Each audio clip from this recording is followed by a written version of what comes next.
Hi, this is Tim Clancy, National Coordinator Selection for the Mind's Eye Society. Question number 5, and the response is about restorative justice. Again, like, share, follow, and join the Facebook groups below, and all the links for all the documents are going to be in the comments. Let's get started. The question here is a pretty personal one. It's a tough one, too.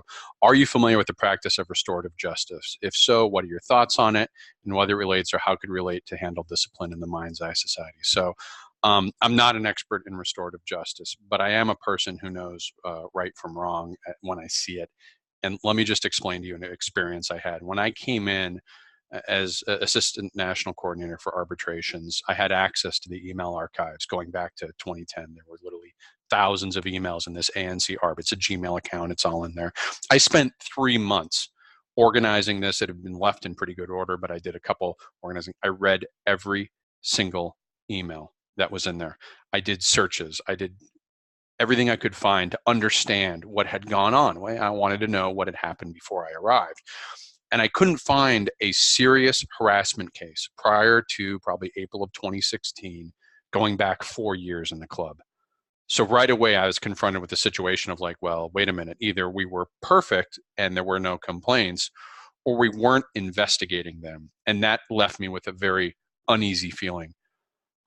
As I dug deeper and got more familiar and sort of, put these cases together in an organized way, what I saw is there were clear patterns where not only were broken stairs causing harassment, but they had used the rules and the systems of the club to punish, retaliate, silence, and humiliate their victims. And there's a couple examples. I'm not talking about any one example here because then everyone's like, oh, he's talking about that one time. No, there were many examples I saw. And so when I think of restorative justice, I think how do we help the victims who have suffered this? Some of the things we did, it's difficult. Some of these members were expelled. They resigned under enormous penalties that were completely unfair. You could see once you saw behind the scenes, you saw what was going on. And sometimes it's as simple as, you could do the best you can. You write up the facts as you know them. You give them to the NC. She gives them to the board, and the board says, hey, we need to make an apology here, or at least try and do right. That's really all you can do. A lot of times, though, it's recognizing when that member comes back in front of them and just being someone who listens to them and respecting their agency. I think a lot of people who have not dealt with the true issues in our society, our gaming society, can kind of be flippant about this. Like, oh, it's just about social media, or they're just out. No, there are very serious issues. And if you haven't dealt with them, one thing you need to know is you need to respect the agency of the person going through this. They may not want to file a complaint. Everyone wants to come in and, be all tough on discipline and kind of ride out. And you got to respect the person who's there. Otherwise, you're re-victimizing them again. So you've got to listen to them. Do they want to file a complaint, or do they just want to be heard?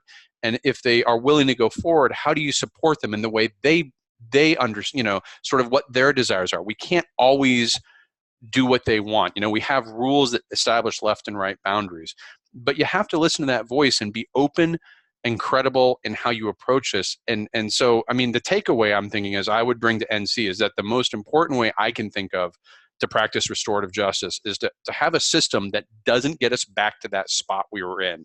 It's credible, it's legitimate, it's fair. It takes complaints seriously, both for the accused and the accuser, that we're not using the system to weaponize the club, because that just results in broken stairs running the show. That doesn't help the actual victims. And I think we need to make it very clear that broken stairs, whether they victimize members and try to hide in the rules, or they use the rules to victimize members, they have no place in our club. That's my view on restorative justice. Make your voice heard, like, share, follow, and join the Facebook group below. The next question will be question number 6. Talk to you then.